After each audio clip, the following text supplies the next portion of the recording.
The rain hammered against the floor-to-ceiling windows of Meridian Tower's 43rd floor, each droplet catching the amber glow of the city lights below before sliding into oblivion.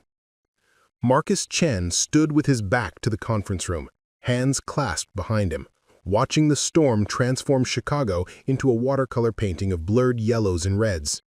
Behind him, 12 executives sat in leather chairs worth more than most people's monthly rent, their faces illuminated by the cold light of laptops displaying projections, market analyses, and the intricate architecture of what would become the largest merger in the telecommunications industry's history. "The Helix integration deal closes in 72 hours, Marcus said without turning around, his reflection ghosted in the rain-streaked glass. $500 million, 3,000 jobs created. A complete restructuring of how this country experiences connectivity." He paused, letting the weight of those numbers settle over the room like fog. "But I want to hear concerns. Last chance. Anything that keeps you up at night, anything that makes your gut twist, now is the time." Silence answered him. Not the comfortable silence of agreement, but the brittle quiet of people who had learned that speaking up meant being left behind.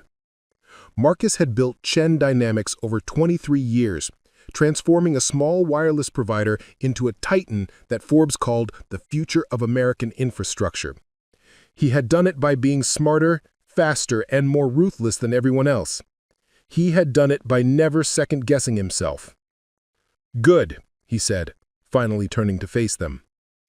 Before we continue with Marcus's journey, if you're enjoying this story of high-stakes decisions and unexpected wisdom, please take a moment to like this video and subscribe to our channel. Your support helps us bring you more compelling narratives about leadership, courage, and the moments that change everything. Now, back to the story. At 51, Marcus still had the sharp features and intense gaze that had once made him the youngest executive vice president in his previous company's history. Gray touched his temples now, but it only added authority. "Then we move forward. Patricia, I want the final presentation polished by midnight. David, confirm the Frankfurt team is ready for the international announcement. Everyone else, get some rest. Friday morning, we change the world." The executives filed out with murmured affirmations, their footsteps muffled by carpet that cost $40 per square foot. Only one person remained, Sarah Voss, Marcus's chief operating officer and the closest thing he had to a friend in the corporate stratosphere. She was 47, brilliant, and exhausted in a way that expensive concealer could no longer hide. "You didn't ask them the right question," Sarah said quietly. "What should I have asked?" "Whether the merger is right, not whether they have concerns. Those are different questions." "It's a $500 million deal that will revolutionize rural broadband access and create thousands of jobs. Of course it's right." Marcus gathered his papers, sliding them into a leather portfolio. "You're tired. We all are. 3 more days." Sarah standed smoothing her skirt. "I'm going home to my daughter. Remember what that's like? Having someone waiting for you?" The words stung more than she probably intended. Marcus's divorce had been finalized 8 months ago. His ex-wife, Jennifer, had taken their son, Tyler, to San Diego, close to her parents. Tyler was 16 now, and their last conversation had lasted 4 minutes before the boy found an excuse to hang up. Marcus told himself it was typical teenage behavior. He told himself a lot of things. "Give Rebecca my best," Marcus said, referring to Sarah's daughter. After she left, Marcus remained in the conference room for another 20 minutes reviewing the merger documents for the 100th time. Every number aligned. Every projection showed growth. Helix integration owned the infrastructure, cell towers, fiber networks, satellite contracts, while Chen Dynamics had the customer base and the technology. Together, they would dominate the market. It was perfect. At 10:30, Marcus finally left the office. His driver, James, was waiting in the underground garage with the town car already running. James was 63, a former cab driver who had worked for Marcus for 9 years. He was also one of the few people who could speak candidly without fear of losing his job. "Late night, Mr. Chen," James observed as Marcus settled into the back seat. They were all late nights this week. Marcus loosened his tie. Home, please. Your home, or the home that feels like home? James asked, catching Marcus's eye in the rearview mirror. Marcus almost smiled. James knew him too well. His actual home was a minimalist penthouse in the Gold Coast, all steel and glass and expensive emptiness. But there was another place Marcus went when the walls of success felt too close, when the numbers blurred together and he needed to remember why he'd started this journey in the first place. Rosie's, Marcus said.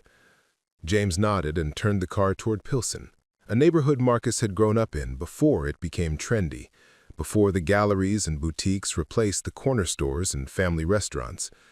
Most of those old places were gone now, sacrificed to gentrification's altar, but Rosie's Diner remained, a 24-hour refuge that served breakfast at midnight and never asked questions about why a man in a $3,000 suit was eating scrambled eggs at the counter at 11 o'clock on a Wednesday night. The rain had softened to a drizzle by the time James pulled up to the curb. The diner's neon sign, half the letters burned out so it read Rosie D-N-R, cast a pink glow across the wet pavement. Through the windows, Marcus could see the familiar interior, red vinyl booths patched with duct tape, a long counter with chrome stools, walls covered in photographs of the neighborhood from decades past. "I'll wait here," James said. "Go home, James. I'll take an Uber." "With respect, Mr. Chen, I'll wait here." Marcus didn't argue. He stepped out into the drizzle, feeling it cool his face, and pushed through the diner's door. A bell chimed, the same bell that had announced his arrival 30 years ago when he was a college student studying engineering, surviving on coffee and whatever food he could afford from the late-night menu. The smell hit him first. Coffee, bacon grease, and the particular sweetness of maple syrup that had soaked into every surface over decades. There were only 3 other customers at this hour, a couple in a corner booth sharing cheese fries, and an old man reading a newspaper at the counter, the same spot he'd occupied for as long as Marcus could remember. "Marcus Chen as I live and breathe." The voice came from behind the counter. Rosie Martinez herself, 78 years old and showing no signs of slowing down.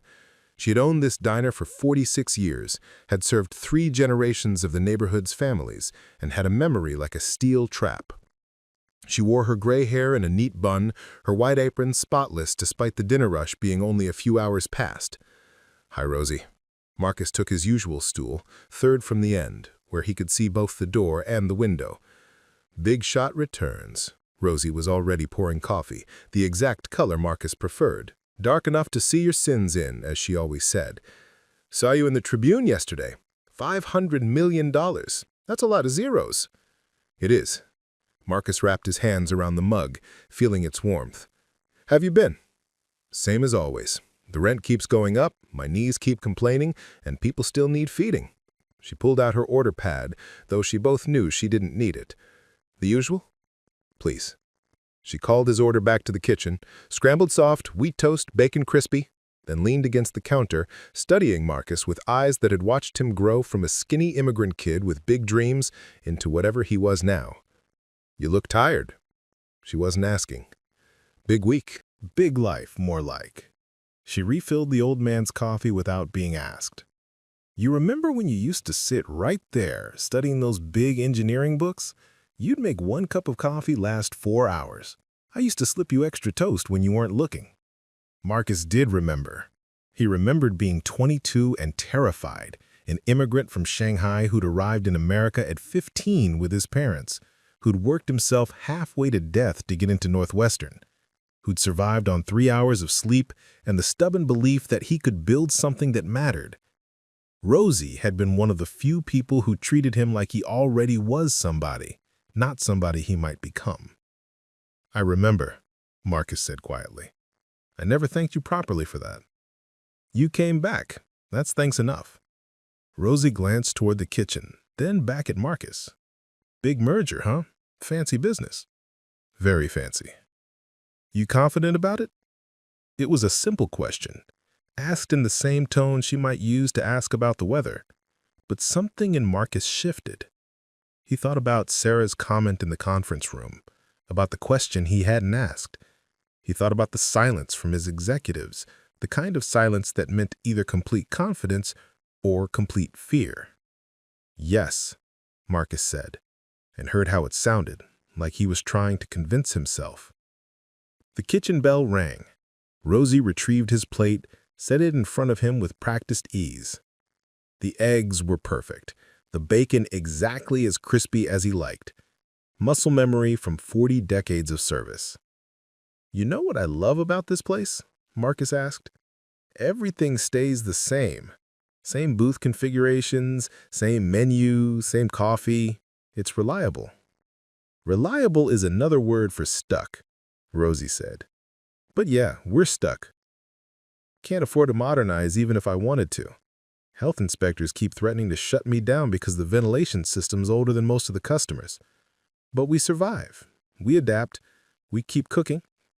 Marcus ate slowly, savoring each bite, trying not to think about the merger documents waiting in his portfolio, the hundreds of emails accumulating in his inbox, the press conference scheduled for Friday morning where he would stand before cameras and analysts and announce that Chen Dynamics had just become too big to fail. The door chimed. Marcus glanced up reflexively, a habit from childhood, always aware of who was entering a room, always planning the fastest exit. It was a young woman, maybe late 20s, with dark hair pulled back in a practical ponytail. She wore the diner uniform, black pants, white shirt, that same white apron Rosie wore. But Marcus didn't recognize her. "That's Maya," Rosie said, following his gaze. "Started 2 months ago. Best waitress I've had in a decade. Sharp as they come." Maya was clearing the couple's table, moving with efficient grace, already balancing the dishes and glasses as she headed toward the kitchen. When she emerged, she caught Marcus looking and offered a polite nod before refilling the old man's water glass. "Is she in school?" Marcus asked. It was the typical trajectory. Young people worked at Rosie's while pursuing degrees, then moved on to careers, to bigger things. Marcus himself had been the same. "Was," Rosie said, and something in her tone made Marcus look up from his eggs. "Dean's List business degree from DePaul. Had a job lined up at some consulting firm. Then her mom got sick, cancer. Maya dropped everything to take care of her. The job offer evaporated. Now she's here, picking up every shift she can to pay for treatments." The casual cruelty of it struck Marcus harder than it should have. He'd insulated himself so thoroughly in the world of mergers and markets, of decisions that affected thousands of people in the abstract, that he'd forgotten what individual suffering looked like up close. "That's," Marcus started. "Life," Rosie finished. "That's life for people who don't have safety nets." Maya approached the counter, coffee pot in hand. "Warm up?" she asked Marcus. Up close, he could see the exhaustion in her eyes, the kind that came from double shifts and hospital waiting rooms and fear that had nowhere to go. But her smile was genuine, and her hands were steady as she poured. "Thank you," Marcus said. "You're welcome." Maya turned to Rosie. "Table 6 wants to split their check, and Mr. Patterson," she nodded toward the old man, "said something about apple pie." "Tell him we're out of apple, but the cherry's fresh," Rosie said. "And grab yourself something to eat. You've been running all night." "I'm fine." That wasn't a suggestion. Maya smiled, a real smile this time, and headed to the kitchen. Rosie watched her go with an expression Marcus couldn't quite read. Pride, mixed with worry, maybe. The look of someone who'd seen too many bright young people ground down by circumstances. Marcus finished his eggs, paid his check with a $100 tip that Rosie would argue about but ultimately accept, and was pulling on his coat when Maya emerged from the kitchen with a plate of her own. Just toast and coffee, the meal of someone stretching every dollar.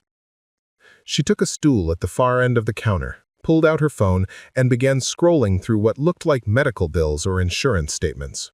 Her shoulders were tight with tension, her jaw set in the particular way of someone doing math that didn't add up no matter how many times they ran the numbers. Marcus found himself walking over before he'd consciously decided to move.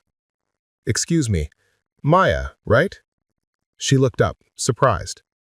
Yes. Did you need something? No, I just... What did he want? To offer money? To solve her problems with a checkbook? That felt obscene somehow, reducing her struggle to a transaction. Rosie mentioned you went to DePaul. Business degree. Yeah. Maya's guard went up slightly. Why? I'm always interested in meeting smart people. What was your focus? Operations management and strategy. She set down her phone. Why do you ask? Just curious. I'm Marcus, by the way. Marcus Chen. Recognition flickered across her face. Chen Dynamics. I've read about you. The Helix merger. You follow telecommunications? I follow business, or I used to, when I had time. Maya picked up her toast, took a small bite. Big deal. 500 million. Congratulations. Something in her tone was off. Not hostile exactly, but not impressed either. Marcus was used to people treating him with either deference or envy. This was different. This was the tone of someone who'd seen enough to know that big numbers didn't always mean big success. You sound skeptical, Marcus said. Maya hesitated, clearly weighing whether to speak honestly to a customer she'd just met. Then she shrugged. It's not my place to say. Please, I'm genuinely curious. She studied him for a long moment, as if trying to determine whether he was serious. Finally, she said, Helix integration has infrastructure but no innovation pipeline. You have innovation, but you're overextended in urban markets. The merger looks good on paper. Complementary assets, reduced competition, projected synergies, but the integration will be brutal. Two corporate cultures, completely different operational philosophies, and you're trying to do it all in 18 months. Marcus felt something shift in his chest. This wasn't polite skepticism. This was analysis, real analysis, from someone who'd clearly studied the deal. Go on, he said quietly. The rural broadband expansion is the selling point, bringing high-speed internet to underserved communities. Noble goal, but Helix's infrastructure in those areas is aging. Half their cell towers are 15 years old. The fiber networks are patchwork at best. You'll spend 3 years and $300 million just bringing them up to current standards before you can even start the expansion. Meanwhile, your competitors aren't sleeping. Verizon and T-Mobile are already moving into those markets with newer technology and lower overhead. Marcus pulled out the stool next to her and sat down. Rosie watched from behind the counter, saying nothing. You've thought about this a lot, Marcus said. I read the SEC filings when they went public. Force of habit. Maya turned her phone over, screen down. Look, I'm a waitress giving unsolicited opinions to a CEO. Forget I said anything. What would you do differently, Marcus asked, if you were in my position? I wouldn't do the merger at all. At least not now. Not this way. Maya met his eyes directly. You're solving the wrong problem.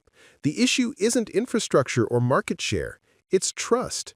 Rural communities don't trust big telecom because big telecom has screwed them over repeatedly, promising build-outs that never happen, charging premium prices for substandard service, and abandoning areas that aren't immediately profitable. You could have the best infrastructure in the world, but if people don't trust you, they'll resist the expansion at every level. Local governments won't give permits. Communities will fight the cell tower installations. Customers will stick with their current providers even if yours is objectively better. Marcus felt his phone buzzing in his pocket. Probably Patricia with updates on the presentation or David with questions about the Frankfurt announcement. He ignored it. So what's the solution? He asked. Build trust first. Skip the massive merger. Instead, pilot the rural expansion in 3 or 4 test markets. Not the easy ones. Pick the places that have been most neglected, most hurt by broken promises. Bring in local stakeholders from day one. Hire locally. Create community advisory boards. Show them you're different before you ask them to believe you're different. Then once you've proven the model works and you've built genuine trust, scale up. Maybe acquire Helix's infrastructure then, but only the parts you actually need. The diner's fluorescent lights hummed overhead. Outside, the rain had stopped completely, leaving the streets gleaming and dark. Marcus realized he was leaning forward, completely absorbed in what this waitress, this woman who should be running a company instead of clearing tables, was telling him. "That's a much slower approach," Marcus said. "Investors want growth now. Competitors are moving. If I don't make this merger happen, someone else will acquire Helix, and then I'm permanently locked out of those markets." Maybe. Or maybe you'd be free to build something better, something that actually lasts instead of just looking impressive in quarterly earnings reports. She picked up her coffee, took a sip. "Look, I'm a waitress giving unsolicited opinions to a CEO. Forget I said anything." Marcus' phone buzzed again. This time he pulled it out, glanced at the screen. 15 missed messages, 3 missed calls. The world of Chen Dynamics pulling at him, reminding him of who he was supposed to be. "I should go," Marcus said, standing. "But thank you for the perspective." "Sure." Maya turned back to her phone, to whatever calculations she'd been running before he interrupted. Marcus walked toward the door, then stopped. He turned back. "Maya, what's your mother's prognosis?" The question caught her off guard. For the first time, her composure cracked slightly. "Stage 3, breast cancer. They say 6 months to a year, maybe longer if the treatment works. But the treatment costs—" She cut herself off. "Why?" "I'd like to help with the medical bills." I don't need charity. It's not charity. Consider it payment for consulting services. You just gave me more valuable strategic advice than I've gotten from my entire executive team this week. Marcus pulled out a business card, wrote his personal cell number on the back, and set it on the counter. "Call me tomorrow. We'll figure something out." Maya stared at the card like it might bite her. You don't have to decide now. Just think about it." Marcus nodded to Rosie, who was watching the entire exchange with an expression he couldn't read. "Good night, Rosie." "Night, Marcus. Don't be a stranger." He stepped out into the cool night air. The rain had washed everything clean, and for a moment, Chicago felt like it had when he was 22 and the entire world was still possible. James was waiting by the car, exactly where he'd been an hour ago. "Home now?" James asked. Marcus slid into the back seat, his mind racing. He pulled out his phone, scrolled through the messages from his team. Patricia's presentation was done. David had confirmed Frankfurt was ready. Everything was proceeding exactly as planned. "That's the wrong strategy," the words echoed in his head, spoken in Maya's tired but certain voice. A waitress, who should have been a consultant, whose life had been derailed by bad luck and love, who had no reason to care about his merger except that she'd clearly studied it with the kind of rigor his own team had maybe lost somewhere along the way. "Mr. Chen?" James asked again. "Where to?" Marcus looked out the window at the city sliding past, his city, the one he'd conquered and shaped and dominated for 23 years. Somewhere out there, in boardrooms and corner offices, people were making decisions that affected millions of lives. They were doing it with projections and market analyses and the absolute confidence that came from never having to clear tables or calculate whether they could afford both rent and chemotherapy. "Home," Marcus finally said. "I need to think." Marcus didn't sleep that night. He tried, lay in his king-sized bed in his climate-controlled penthouse, staring at the ceiling while the city's lights painted geometric patterns across the walls. But every time he closed his eyes, he saw numbers. Not the merger numbers, not the projections that his CFO had presented with such confidence, but different numbers. 6 months to a year, stage 3, $3,000 per chemotherapy treatment. The cost of keeping someone alive versus the cost of expanding market share. At 3:17 in the morning, he gave up on sleep and went to his home office. The room was all sharp angles and expensive minimalism, a glass desk, an ergonomic chair that cost more than most people's monthly salary. Shelves lined with books about leadership and disruption that he'd bought but never read. On one shelf sat the only personal items he allowed in this space: a photograph of his parents in front of their old restaurant in Shanghai, taken before they'd sold everything to move to America, and next to it, a photo of Tyler at his 8th birthday party before the divorce, when his son still looked at him like he was a hero instead of an obligation. Marcus opened his laptop and pulled up the Helix merger documents. 537 pages of contracts, addendums, projections, and legal architecture. He'd read them dozens of times, had memorized key passages, could cite statistics without looking. But now he was reading them differently, through the lens of Maya's critique. Helix integration has infrastructure but no innovation pipeline. You have innovation, but you're overextended in urban markets. He pulled up the infrastructure assessment. Maya was right. Half of Helix's rural cell towers were installed between 2009 and 2012 using technology that was already becoming obsolete. The fiber networks were better, but only in pockets. There were entire counties, Montana, Wyoming, the Dakotas, where Helix had nominal coverage, but actual service was spotty at best. Marcus opened a new spreadsheet and started running different numbers. Not the optimistic projections his team had prepared, but worst-case scenarios. If infrastructure upgrades took 3 years instead of 18 months, if local resistance delayed cell tower installations by 6 months per site, if customer adoption in rural markets was half of projected rates because, as Maya said, trust was the real problem they hadn't solved. The numbers that emerged were sobering. Instead of the 23% return on investment his CFO had projected, Marcus was looking at 9% over 5 years. Still profitable, but nowhere near impressive enough to justify the risk and upheaval of a $500 million merger. "Damn it," Marcus whispered to the empty room. He stood up, paced to the windows. Far below, Chicago was a grid of lights, ordered and predictable. From this height, everything looked manageable. But Marcus remembered what the city looked like from street level. Chaotic, immediate, full of people whose lives were messy and complicated and didn't fit into neat projections. His phone buzzed on the desk. A text from Sarah. "Can't sleep either. Are you having second thoughts?" Marcus stared at the message for a long moment before replying, "Define second thoughts." 3 dots appeared immediately. Sarah was typing. The response came. "The kind that show up at 3 a.m. when the excitement wears off and you start seeing cracks in the foundation." "You've had them too?" "For weeks, but everyone else seems so confident. Thought maybe I was just being paranoid." Marcus sat back down at his desk, phone in hand. "What are your concerns, specifically?" The response took longer this time.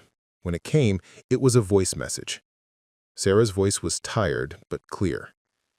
"Integration timeline is aggressive to the point of recklessness. Helix's culture is hierarchical and bureaucratic, complete opposite of our flat structure. Their executive team is already jockeying for position in the merged company.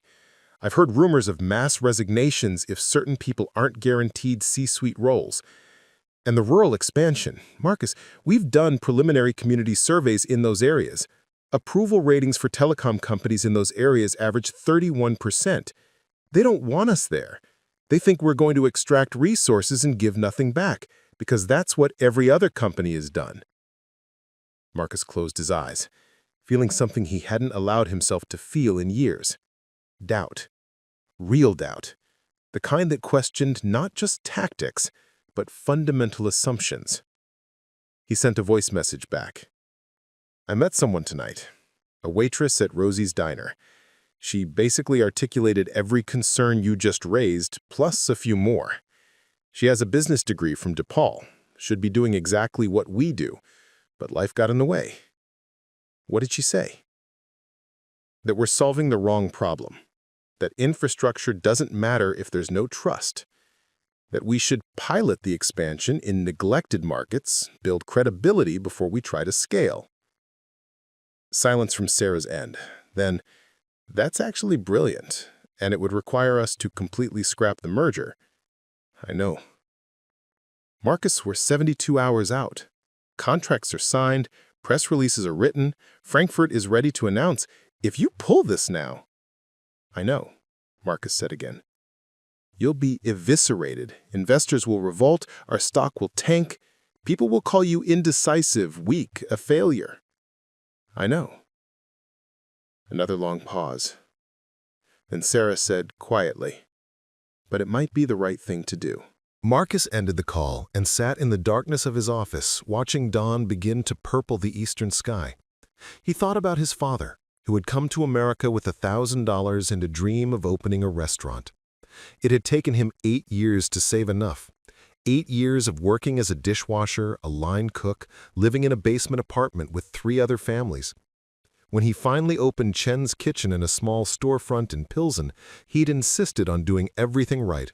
Fresh ingredients, recipes from his grandmother, treating every customer like family. The restaurant had lasted 6 years. 6 beautiful years where it became a neighborhood institution, where people came not just for the food, but for the sense of belonging. Then the rent increased. New management wanted to upgrade the block. His father tried to negotiate, to explain that his customers weren't wealthy, that doubling rent would force him to close. The landlord didn't care. They wanted a wine bar, something trendy, something that matched the new Pilsen. Marcus had been 17 when his father closed Chen's kitchen. He remembered helping pack up the kitchen equipment, wrapping the woks and cleavers and newspaper, watching his father's hands shake as he took down the sign. His father had cried that night, the only time Marcus had ever seen him cry, and he'd said something Marcus had never forgotten. I built something good, but good isn't enough. Next time, we must be strong enough that no one can take it away. That lesson had driven Marcus ever since. Be strong, be powerful, build an empire so large that no one could displace you. He'd done exactly that. Chen Dynamics was untouchable, formidable, the kind of company that dictated terms instead of accepting them. But in becoming strong enough to never be displaced, had he become the kind of person who displaced others? The kind of company that people in small towns feared instead of welcomed? At 6 a.m., Marcus made coffee. Expensive Ethiopian beans, ground fresh, water at exactly 200 degrees Fahrenheit, and carried the mug back to his office. He opened his laptop and started writing an email to his executive team. Then he deleted it. Started again. Deleted again. How did you tell people who'd worked for months on the deal of the decade that you were considering throwing it all away based on a conversation with a waitress at 3 a.m.? His phone rang. Not a text this time, but an actual call. The screen showed Tyler's name. Marcus answered immediately. Tyler, is everything okay? Hi, Dad. His son's voice sounded young, uncertain. Sorry for calling so early. I know you're probably busy with the merger thing. I'm never too busy for you. What's going on? A pause. Tyler was 16. At that age where asking for anything from a parent felt like admitting weakness. We have this project at school for economics class. We're supposed to interview someone who works in business, ask them about big decisions they've made. And I thought, you're doing this huge merger, so I thought maybe I could interview you. Something in Marcus's chest loosened slightly. I'd love that. When do you need to do it? Well, it's due Monday, and I know you're busy Friday with the announcement, so I was thinking maybe Sunday. I could fly up Saturday night, we could do the interview Sunday morning, then I'd fly back. Marcus checked his calendar reflexively, even though he already knew he'd clear anything to spend time with his son. That works perfectly. I'll have my assistant book your flight. And Tyler, I'm really glad you called. Yeah, me too. Another pause. Mom says this merger is a big deal, like the biggest thing you've ever done. It's certainly big, but you know what? I'm not sure big is the same thing as important. Marcus looked out at the city, now fully awake, the sun burning off the last traces of morning mist. I'm still figuring that out, but we can talk about it Sunday, okay? After the call ended, Marcus sat with his coffee going cold, thinking about what kind of example he was setting for his son. Tyler would ask him about the merger, about how he made decisions, about what it meant to be successful. And what would Marcus say? That success meant being so confident you never questioned yourself? That strength meant pushing through doubt and plowing over obstacles? Or would he tell Tyler about a waitress named Maya, who'd lost her career to care for her mother, who'd worked double shifts and still found time to analyze SEC filings, who'd looked at Marcus's moment of triumph and said, gently but firmly, "That's the wrong strategy." At 7:30, Marcus showered, dressed in the suit slightly less formal than usual, no tie, top button undone, and told James he wanted to make a stop before going to the office. "Where to?" James asked. "Rosie's diner." James raised an eyebrow but said nothing. They drove through morning traffic, past the glass towers of downtown, into the older neighborhoods where Chicago's real characters still survived. Rosie's looked different in daylight. Smaller, more worn. The neon sign that glowed romantically at night looked faded and broken under the sun's harsh assessment. Inside, the morning crowd was substantial. Construction workers grabbing coffee and breakfast sandwiches, elderly couples taking their time over eggs and hash browns, a group of nurses in scrubs just off the night shift. Rosie was behind the counter, moving with the same efficient grace she'd had the night before, calling orders back to the kitchen, refilling coffee cups before they were empty. Maya was there too, looking exhausted but alert, balancing 3 plates on one arm while pouring water with the other. She caught sight of Marcus and froze for just a moment, as if trying to decide whether his appearance was good news or bad news. Marcus took a stool at the counter. Rosie appeared immediately with coffee. "Twice in 12 hours, she said. "Should I be worried?" "Probably," Marcus admitted. "Is Maya's shift almost over?" "Another hour." "Why?" "I'd like to talk to her, properly, not at the counter while she's working." Rosie studied him with those sharp eyes that had seen 3 generations of neighborhood drama. "She tell you about her mother?" "I mentioned it." "Stage 3 cancer. Medical bills are drowning that girl. She's taking every shift I'll give her, plus she works lunch shift at another place across town. She sleeps maybe 4 hours a night, the rest of her time at the hospital or working." Rosie leaned against the counter. "You want to help?" "Help. Don't make promises you won't keep." "I don't make promises I won't keep." Rich men say that a lot, usually right before they break their promises. The accusation stung, partly because it felt uncomfortably close to true. How many times had Marcus announced grand plans, company initiatives, charitable foundations, commitments to do better, that quietly disappeared when they became inconvenient or expensive? "You're right to be skeptical, but I'm asking anyway. 1 hour of her time, whenever she's free. I'll pay her consulting rate, whatever she thinks her time is worth." "Her time is worth a hell of a lot more than you can afford," Rosie said, but she turned toward the kitchen and called out, "Maya, customer wants to talk to you when your shift ends. Says it's business." Maya emerged from the kitchen, wiping her hands on her apron. She caught sight of Marcus and froze for just a moment, as if trying to decide whether his appearance was good news or bad news. "I get off at 9:30. There's a coffee shop 2 blocks down. I can give you 30 minutes. "Take an hour," Rosie interjected. "I'll cover your tables." "Rosie, take an hour. This feels important." Maya's shoulders relaxed slightly. "Okay, 9:30. Pete's Coffee on 18th. Marcus nodded and stood to leave. As he walked toward the door, he heard one of the construction workers call out to Maya, "That the guy buying the diner?" "No one's buying the diner," Maya called back. "Looked like a buyer, all fancy suit, serious face." Marcus paused at the door, turned back. "Not a buyer," he said to the room at large, "just a customer who's trying to make better decisions." He waited at Pete's Coffee, a cramped shop with mismatched chairs and local art on the walls that was actually good. Not the sanitized local flavor of gentrified spaces, but real work from neighborhood artists. Marcus ordered a black coffee and took a seat by the window where he could watch the street. This part of Pilsen was in transition, caught between the old neighborhood and the new. Bodegas next to boutiques, murals commemorating community history, sharing wall space with advertisements for luxury condos. His phone buzzed constantly. Patricia, final presentation ready for your review. David, Frankfurt needs confirmation on timing. His CFO, investors are asking about the announcement. Can we give them a preview? Each message was a thread pulling him back toward the momentum of the merger, the enormous machine that had been set in motion and now expected to reach its destination. He answered none of them. At 9:40, Maya appeared, still in her work clothes, a worn canvas bag slung over her shoulder.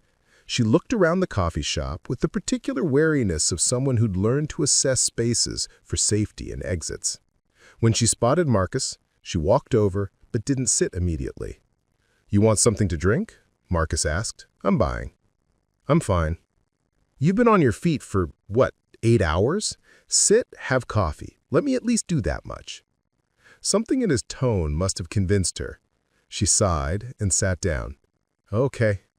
Large coffee, milk, 2 sugars. Marcus went to the counter himself, ordered her coffee exactly as requested, brought it back to the table. Maya wrapped her hands around the cup, absorbing its warmth, and he realized her fingers were trembling slightly. Exhaustion or stress, or both. "Thank you," she said quietly. "For the coffee, for the—" She gestured vaguely. "Whatever this is." "I wanted to follow up on our conversation last night. You gave me a perspective on the merger that I haven't been able to stop thinking about. Look, I was probably out of line.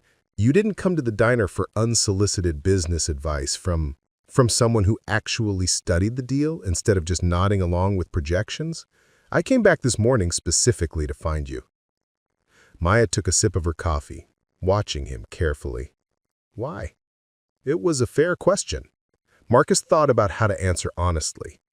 "Because in 23 years of building Chen Dynamics, I've surrounded myself with people who are brilliant and loyal and hardworking. But somewhere along the way, they stopped telling me when I was wrong. Maybe because I made it clear I didn't want to hear it. Maybe because the higher you climb, the more everyone assumes you must know what you're doing." Paused, choosing his next words carefully. "Last night, you told me I was solving the wrong problem. And I think you might be right. So what do you want from me? I want to hire you, as a consultant, to do a full analysis of the merger, not the sanitized version my team prepared, but an honest assessment. What works, what doesn't, what we're missing." Maya set down her coffee, her expression shifting from wary to incredulous. "You're joking." "I'm not." "Mr. Chen, Marcus." "Marcus." She leaned back in her chair. "I'm a waitress with a 4-year business degree and 0 experience in telecommunications. You have a team of experts who've spent months on this deal. Why would you possibly want my opinion?" "Because you don't work for me. Because you have nothing to gain from telling me what I want to hear. Because last night, in about 5 minutes, you identified problems that my team either missed or didn't want to mention." Marcus pulled out his phone, opened the spreadsheet he'd been working on at 3 a.m. "I ran worst-case scenarios based on your critique.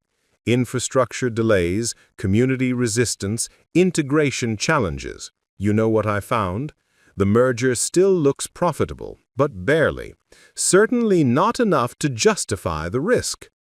Maya stared at the spreadsheet, then at Marcus. "You're seriously considering backing out 72 hours before the announcement?" "I'm considering making the right decision, whatever that is, even if it's painful." "It won't just be painful. It'll be career suicide. Investors will crucify you, your stock will tank, people will say you got cold feet, that you're past your prime, that you're losing your edge?" "Probably. And you're willing to risk all that based on a conversation with a waitress?" Marcus leaned forward. I'm willing to risk all that based on doing what's actually right instead of what looks impressive. There's a difference, and I've spent too long ignoring it." Maya was quiet for a long moment, her fingers drumming against her coffee cup. Outside, a bus pulled up to the stop, disgorged passengers, people heading to work, to appointments, to lives that didn't involve half-billion-dollar mergers. Marcus watched her process, watched the calculations happening behind her eyes. "Okay," she said finally, "I'll look at it, but I have conditions." "Name them." "First, you pay me what you'd pay any other consultant. I looked up corporate consulting rates last night after you left. $500 an hour is standard for strategic analysis. That's what I charge." Marcus didn't hesitate. Agreed. "Second, I need complete access. All the merger documents, all the internal projections, all the community surveys and infrastructure assessments. No sanitized versions, no company spin. Raw data." "You'll have it." "Third, if I tell you this merger is a disaster and you need to walk away, you actually listen. You don't just nod politely and do what you were going to do anyway. If I tell you it's a disaster, I'll listen. I can't promise I'll follow every recommendation, but I promise I'll seriously consider it."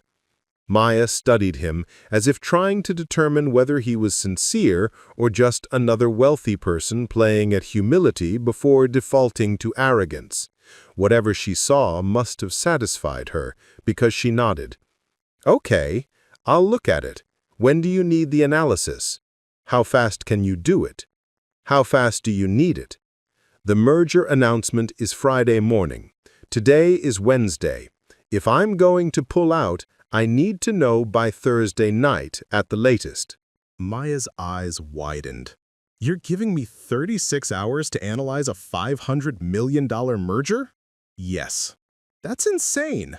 "I know, but that's the timeline." She laughed, a short, sharp sound that held no humor. "You know what? Fine. I've pulled all-nighters before. I can do it again. But I'll need those documents immediately, and I'll need you available for questions. Not your team, you. If I'm doing this, I'm doing it right." Marcus pulled out his phone and sent a message to his assistant. "Grant Maya Sandoval access to all Helix merger documents. Full access, no restrictions. This is priority 1. Then he looked back at Maya. "Done. You'll have login credentials within the hour. What else do you need?" "A quiet place to work. My apartment is too small and too loud. Thin walls, neighbors with a baby who cries all night, and obviously I can't do this at the diner. Use my office. I'll have a workspace set up for you. Computer, printer, whatever you need." "I can't just walk into Chen Dynamics headquarters. Security will—" "You'll be on the visitor list. I'll have someone meet you at the front desk." Marcus checked his watch. "Can you start today?" Maya bit her lip, clearly running calculations. "I'm scheduled for lunch shift at the other restaurant, 3 to 8. I can start after that." "Cancel it. I'll cover whatever wages you lose, plus the consulting fee." "That's—" Maya stopped herself. "You know what? Okay. Yes, I'll start this morning. But first I need to go home, shower, change into something that doesn't smell like bacon grease and coffee." "Take your time. I'll let my team know you're coming." Marcus stood, then paused. "Maya, I need you to understand something. If you tell me this merger needs to happen, that my concerns are overblown, I'll proceed. If you tell me it's a disaster, I'll seriously consider walking away. Either way, you're going to affect a lot of lives. I need you to be comfortable with that responsibility." For the first time since sitting down, Maya smiled. A real smile, not the professional mask she wore at the diner. "Mr. Chen, Marcus, I've been responsible for keeping my mother alive for the last 8 months. I've had to decide between chemotherapy and rent, between experimental treatments and bankruptcy. I've made life and death decisions on a waitress's salary. I think I can handle the pressure of a business analysis." The words should have sounded bitter, but they didn't. They sounded strong. Marcus found himself nodding with genuine respect. Fair enough. I'll see you at the office. He returned to his car where James was waiting with a newspaper and infinite patience. Everything all right, Mr. Chen? James asked as Marcus settled into the back seat. No idea, but I think I'm finally asking the right questions. The drive to Chen Dynamics headquarters took 20 minutes. The building was a gleaming tower in the West Loop, all glass and steel and aggressive modernity. Marcus's company occupied floors 38 through 43, and his office was on the top floor, a corner suite with views of the Chicago River and the lake beyond. He'd designed it himself, chosen every detail, from the standing desk to the art on the walls. It was a monument to success, and it had never felt more like a cage. His assistant, Jennifer, no relation to his ex-wife, though the shared name occasionally caused awkward moments, was already at her desk when he arrived, fielding calls and managing the coordinated chaos of his schedule. Mr. Chen, I have 7 urgent messages, 3 requests for interviews about Friday's announcement, and Patricia needs to review the final presentation with you by noon. I'll get to all of it, Marcus said. But first, I need you to set up a workspace in the conference room adjacent to my office. Computer with full network access, printer, office supplies. And I'm adding someone to the visitor list, Maya Sandoval. She'll be here around 11. Bring her straight up, no questions asked. Jennifer's fingers paused over her keyboard. In 9 years of working for Marcus, he'd never brought in an outside consultant without at least 2 weeks of vetting and background checks. Should I run the usual security clearance? No time. I'll vouch for her personally. Mr. Chen, protocol requires... Jennifer. Marcus softened his tone. I know this is irregular, but it's important. Please trust me on this. She studied him for a moment, then nodded. I'll have everything ready. Should I clear your schedule for the day? No, keep everything as is. I'll handle my normal meetings. But if Maya needs anything, and I mean anything, it's top priority. She needs access to files, she gets it. She needs to speak to someone on the team, you make it happen. Clear? Crystal clear, sir. Marcus went into his office and closed the door. The space felt different somehow, as if bringing doubt into it had altered the molecular structure. He sat at his desk and opened his email, scrolling through the mounting pile of messages. Most were routine, status updates, meeting confirmations, the daily avalanche of information that came with running a major corporation. But one email stood out, sent at 2:13 that morning, from Sarah. Marcus, I couldn't sleep after our conversation. I did some digging into Helix's financials. Not the public filings, but some internal documents I've had access to as part of due diligence. There are discrepancies. Nothing illegal, but some creative accounting that makes their rural infrastructure look more robust than it actually is. I think we need to talk, privately, before Friday. Marcus felt his stomach tighten. He replied immediately, My office, now. Sarah appeared 7 minutes later, carrying a tablet and wearing the expression of someone who'd found a body buried in the basement. She closed the door behind her and took a seat across from his desk. Show me. Sarah opened her tablet and pulled up a series of documents. These are Helix's infrastructure assessment reports from the last 3 years. According to their public filings, they've invested $230 million in rural tower upgrades and fiber expansion. But when you look at the actual invoices and contractor payments, she swiped to a different spreadsheet, they've spent maybe 60% of that. The rest was reallocated to urban market maintenance and executive compensation packages. They lied about the infrastructure investment. They didn't technically lie, they budgeted the money for rural expansion. They just redirected it. Legally, with board approval. But the result is the same. The infrastructure isn't what they claimed. Marcus leaned back in his chair, feeling pieces click into place. Which means our integration timeline is even more optimistic than we thought. We're not just upgrading old equipment. We're building from near scratch in some areas. Exactly. And Marcus, there's more. Sarah pulled up another document. I've been talking quietly with some of Helix's middle-level managers, people who won't be in leadership positions after the merger, so they have less incentive to spin things positively. They're telling me the company culture is toxic. Massive turnover, low morale, employees who feel betrayed by promises that were never kept. If we merge with them, that poison comes into our company. Marcus stood and walked to the windows, looking out at the city below.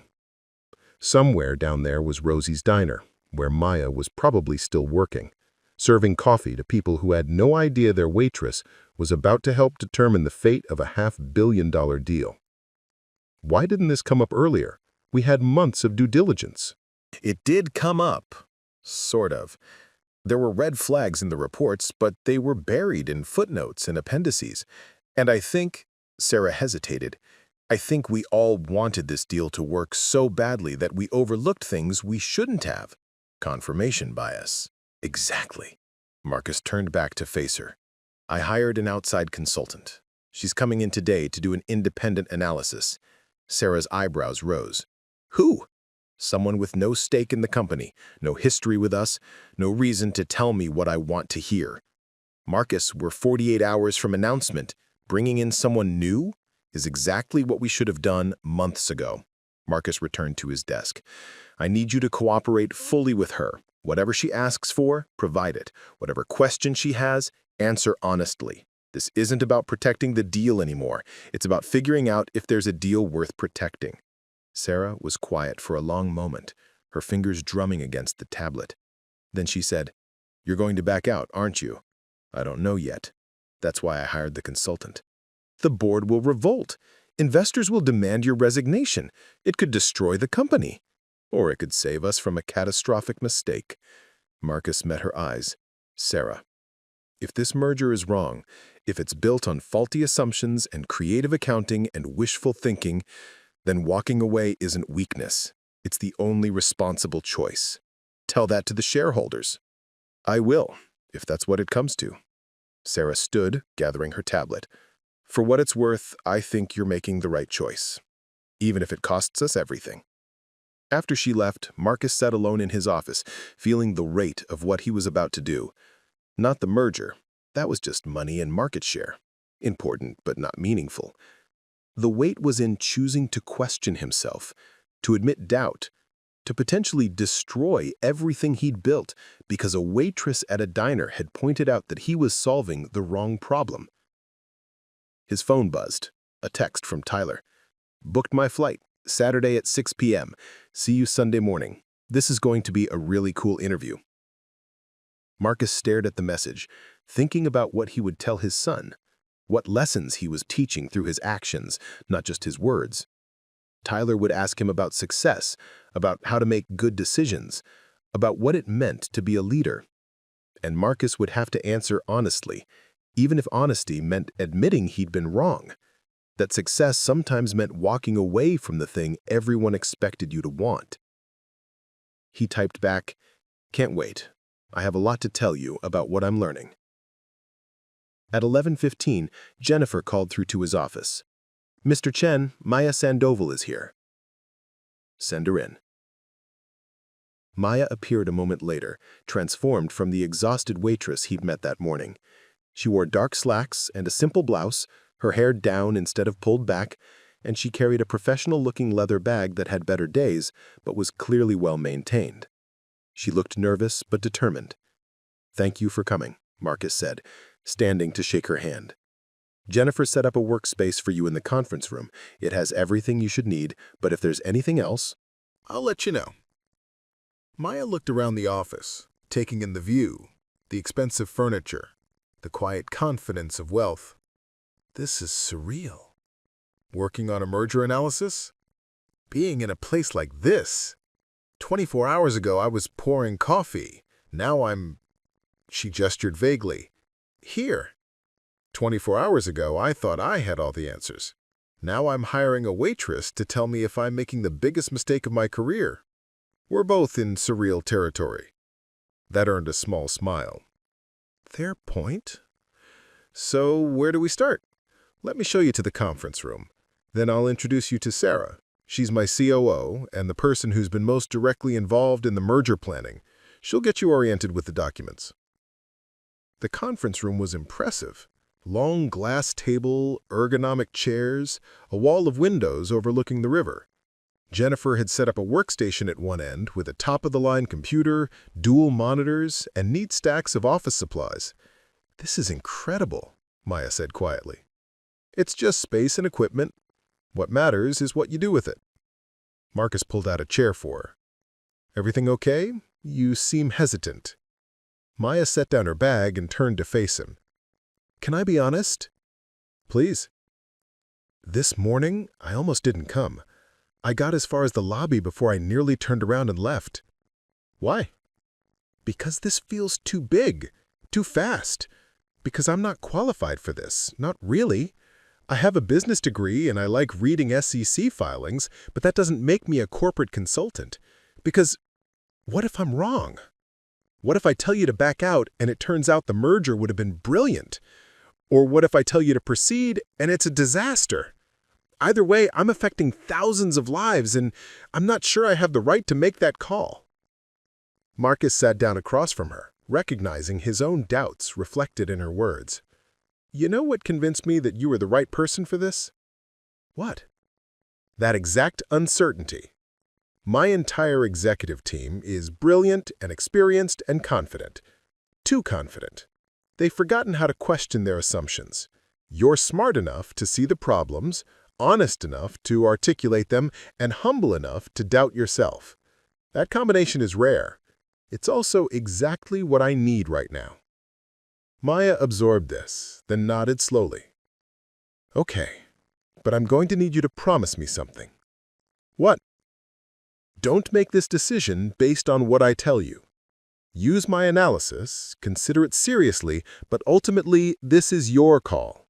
Your company, your reputation, your responsibility.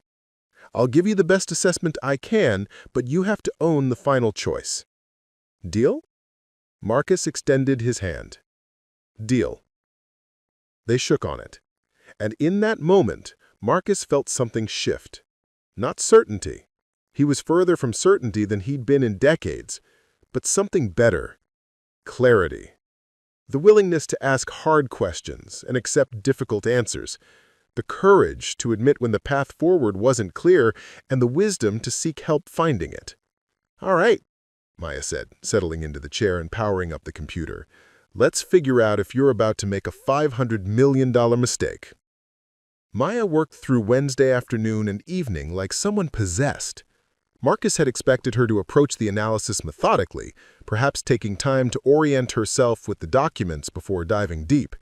Instead, she attacked the merger files with focused intensity, pulling up documents across both monitors, cross-referencing claims in the prospectus against actual data, and making notes in a physical notebook with a pen that clicked constantly. Marcus watched through the glass walls of his office as she worked, occasionally taking meetings but keeping one eye on the conference room. Around 3 o'clock, Sarah arrived with printouts of the Helix financial discrepancies. Maya spent 45 minutes grilling Sarah about every detail, her questions sharp and specific. Around 5, David from International Operations stopped by to brief Maya on the Frankfurt announcement plans. She listened politely, then asked him 3 questions that made him visibly uncomfortable about time zone complications and regulatory approval processes that hadn't been fully addressed. At 6:30, Marcus ordered dinner for both of them from a Mediterranean place nearby. When it arrived, he brought it into the conference room and found Maya surrounded by papers, her hair pulled back in a messy bun, her professional composure from that morning completely abandoned in favor of focused intensity. "You need to eat," Marcus said, setting down the food. "I need 4 more hours in the day," Maya countered, but she took the container anyway. "Thank you." Marcus sat down across from her. "What have you found so far?" Maya opened her notebook, flipped through pages of notes. "Okay, so first impression, this merger was structured by people who are either brilliant liars or dangerously optimistic. The projections assume everything will go right, that every timeline will be met, that no unexpected obstacles will emerge. There's no real contingency planning. That's not unusual for merger projections. Investors want to see best-case scenarios." "Sure, but best-case scenarios should still be plausible. This isn't." Maya pulled up a document on one of her monitors. "Take the integration timeline. Your team estimates 18 months to fully integrate operations, but you're merging two companies with completely different IT systems, HR processes, customer databases, and billing platforms. I've read case studies on similar mergers. The average integration time for companies this size is 33 months, and that's when everything goes smoothly. So we're being optimistic about timing. You're being delusional about timing. And that matters because every month of delay costs money, redundant systems, confused customers, employee turnover. If integration takes 30 months instead of 18, your cost overruns alone could eat up 40% of projected savings. Marcus felt his chest tighten. What else? The rural expansion strategy is fundamentally flawed. Your team identified 12 priority markets, mostly counties in Montana, Wyoming, the Dakotas, parts of rural Pennsylvania. Good choices demographically, but they didn't account for local political dynamics. Maya pulled up a map showing the proposed expansion areas. I spent 2 hours this afternoon calling county commissioners' offices in those areas, pretending to be a journalist researching telecom access. Guess what I found? 8 of those 12 counties have active citizen coalitions opposing new cell tower construction. 3 have passed temporary moratoriums on telecom infrastructure development. The welcome mat isn't just not out, the door is locked and barricaded. Marcus set down his food untouched. My team knew about local resistance. It was mentioned in the reports. Mentioned, yes. Addressed, no. There's no community engagement strategy, no plan for building local support, no budget allocated for the kind of grassroots relationship building that would actually make this work. Maya met his eyes. You're planning to spend $500 million on a merger that assumes communities will welcome you with open arms when the reality is they're already organizing against you. Rolling into neglected areas with promises that residents had heard and seen broken too many times before. There's more, isn't there? Marcus asked quietly. So much more, but Marcus, Maya's voice softened, you need to understand something. This isn't just a bad deal. It's a deal that will fail, and the failure will hurt real people. Helix employees who will lose jobs during integration. Your employees who will be stretched too thin. Rural communities who will get their hopes up about better service, only to watch another telecom giant underdeliver. And your company's reputation, which you've spent 23 years building, will be permanently damaged. Marcus stood and walked to the windows. 43 floors below, the city continued its evening rhythm, people heading home from work, going to dinner, living lives that would be affected by his decision in ways they'd never know. How long do you need to finish the analysis? He asked. I can have a full report by tomorrow afternoon. But Marcus, I can tell you right now, this merger needs to die. The only question is whether you have the courage to kill it. He turned back to face her, this waitress turned consultant who'd seen through his carefully constructed confidence in less than 24 hours. Call a meeting. Tomorrow morning, 8 a.m., my full executive team. You're going to present your findings, and then we're going to make a decision. Maya nodded slowly. You understand what you're asking. If I tell them this merger is doomed in front of everyone, there's no walking it back. You'll have to either override me publicly or cancel the deal. I know. That's why I'm asking. Okay, then I better get back to work. This report needs to be airtight. As Marcus left her to continue working, his phone buzzed with a message from Tyler. Can't wait for Sunday. Want to ask you about how you knew the Helix merger was the right move. Marcus stared at the message, then typed back, sometimes the hardest decision is admitting you were wrong. That's what I'm learning this week. If you enjoyed this tale of corporate intrigue, unexpected wisdom, and the courage to question success, please subscribe to our channel for more compelling narratives about leadership, decision-making, and the moments that define who we become. Hit that like button if Maya's perspective resonated with you, and share this story with anyone who might need a reminder that the best advice sometimes comes from the most unexpected places.